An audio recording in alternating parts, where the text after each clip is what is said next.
Good morning, everyone. It's like 9 o'clock on a Sunday, and we've got a 2007 GMC Acadia. This is the Acadia we did the evap purge valve on the other day. It has a whole bunch of miles. I don't know if we'll be able to see. We got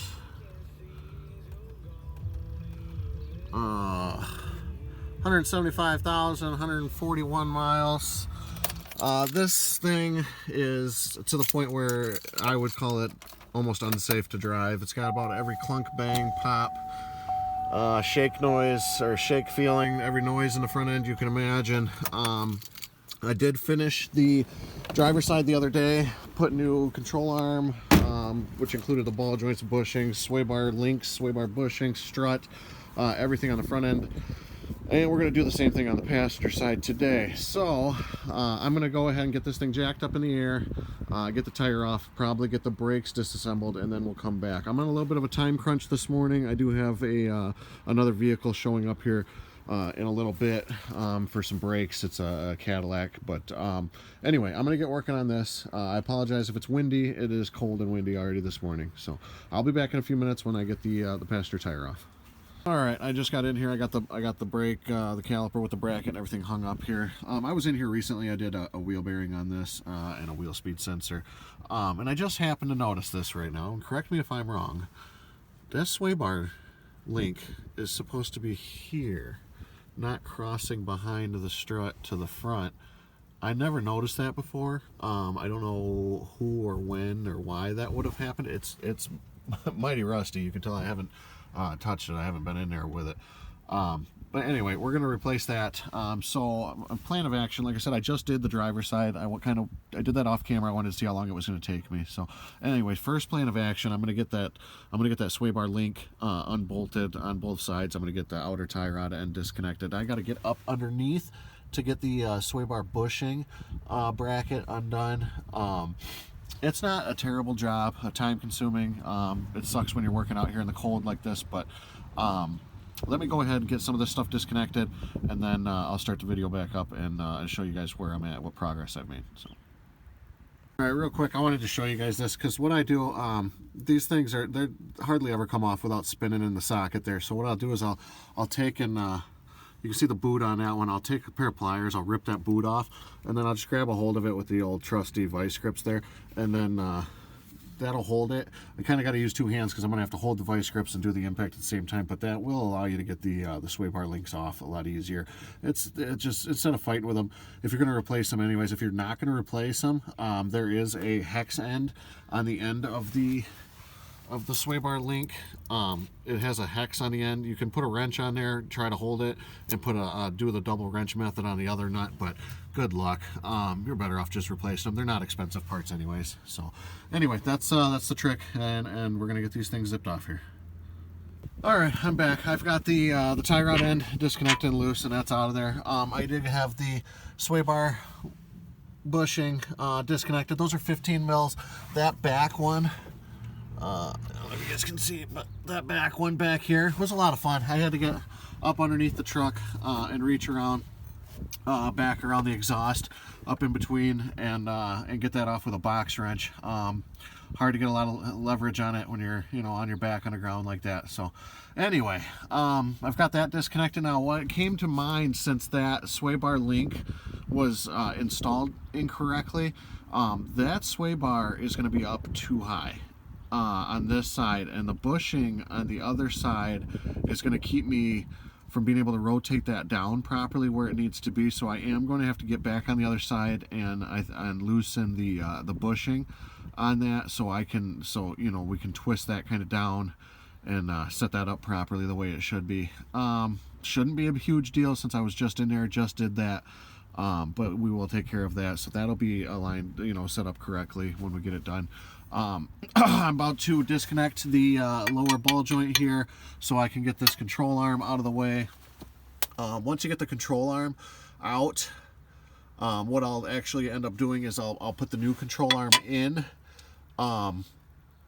before I take the strut out, because then I have, you know, support. I'm not taking the knuckle, and I'm not taking that wheel speed sensor off.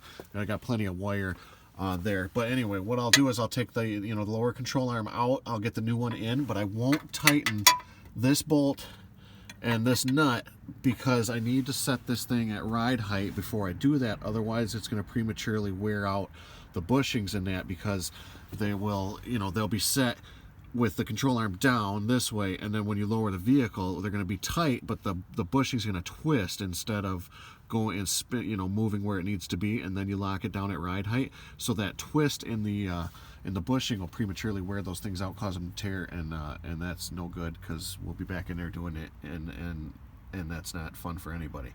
So that's what I'm going to do now. I'm going to get the ball joint disconnected. I will have to, you know, beat on that quite a bit, because it's pretty rusty. Luckily, we're replacing the control arm.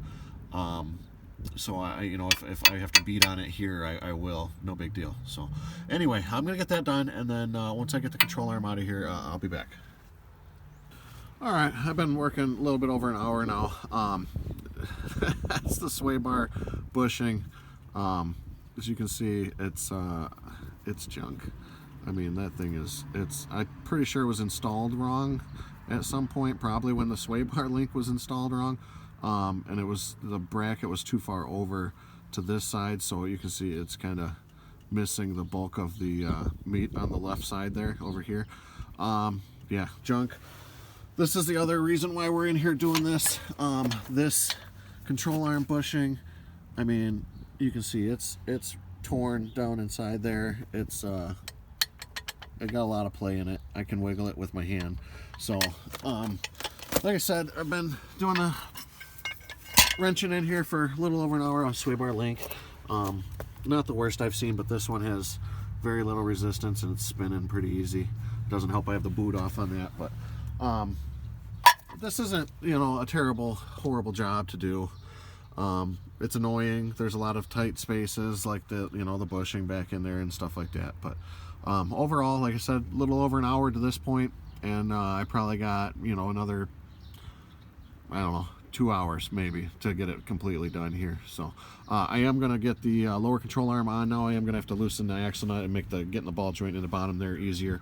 And then so I'm going to get that control arm put back on. Like I said, I will leave those back nuts and bolts loose until I can, you know, what I do is I put a jack stand underneath here. I've measured from the middle of the hub to the bottom of the, you know, the inner fender here, about 19 inches. I'm going to set the ride height at, and then loosen those bolts after I get that ride height set. So I'll be back once I get that lower control arm in there, and then I will be replacing the strut as well. Alright, now this is hard to do, but this is what I'm talking about when I say I'm setting ride height. I'm putting that tape measure right at the middle of that, of the spindle, or the, you know, the axle shaft, and I'm measuring up to the bottom of the fender there. And I've got about 19 inches. It's not perfect science. It's probably, you know, it's not the right way to do it. I mean, it's one way to do it. It may not be, you know, you may agree or disagree as far as the right way to do it. But that's how I do it. And you know, close enough is good enough in this case. So I did take the axle nut completely off. I forgot that that's going to allow me to bring the knuckle forward when I have to take the strut off anyway. So I'm going to go ahead and, you know, tighten up these. These are still loose. This one, that one don't even have a nut on it. So we're going to get those tightened up now that we have it set at ride height, and then proceed. All right, now I'm up top because I already got the 2 bolts loose, or taken out for the strut. Anyway, I'm up top. The ground post just comes off, you know, it unscrews the 15 mil. There's a couple of clips. There's one back here in the corner. There's another one a little bit further in here. You get 2 with a pry bar if you go between the windshield and that. And then there's one here and there, whatever. This was something interesting I wanted to show you guys. There's supposed to be a stud. You can see the remains of my camera cut off. There's supposed to be a stud with a nut right there. There's 3 of them on the strut. There's one here, one right there, and there's supposed to be another one right there. And that is sheared off. So, yeah, good thing we're doing this, because that not okay, not safe. We don't like that. So I'm gonna go ahead and get those other 2 off, and get the strut out and get the new one in. Easy peasy. I'll be back shortly. All right, and there we have it. Obviously I got to put the brakes back on, the wheel back on, obviously, but here we go. New sway bar, or control arm, I'm sorry. New ball joints, strut, sway bar links, sway bar bushings. I did loosen the other side sway bar bushing and twist this down a little bit so that it would line up properly, because with the bends and everything in there, if you don't, it's gonna misalign that sway bar bushing inside of there. So. But there we have it, and I said at the beginning of this video that I thought that this thing, you know, basically was unsafe to be operating, and after finding all the issues that we found with it, I can confirm that my belief on that was correct. So, you know, if you're going to do this kind of work, first, you know, even if you do it for yourself, make sure you do it right. You know, if a bolt breaks off or something like that, I mean, you know, as much of a pain in the rear end as it is, take care of it. Do it right. Make sure that you're safe. Make sure that your family's safe. You know, your loved ones, other people on the road, even. You know, because you're putting a vehicle that's unsafe on the road is just, you know, it's not fair for anybody. So, like I said, I wouldn't have put. Obviously, you know, this is my personal vehicle. I gotta admit, you know, that I'm doing this work on, and that's why I was willing to throw a parts cannon at it, because, you know, I didn't isolate what the noise in the suspension was or anything, but. I'm glad that, you know, it's in operating condition that I would be, you know, I'm going to feel safe in, and I'm going to feel safe putting my kids and my family in as well. So if you're going to do it right.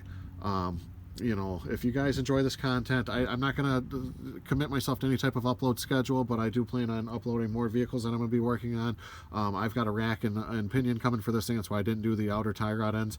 I got a power steering pump, pressure lines, and a rack and pinion coming for this thing because the rack is leaking. But if you like this kind of content and you guys want to see more, go ahead, you know, drop a comment, let me know what you think, and also hit that like and subscribe button, guys, because that helps the algorithm, helps me get more views, and hopefully I'll be able to keep getting this content out for you guys. So I appreciate you watching. Have a wonderful day. Enjoy the rest of your weekend.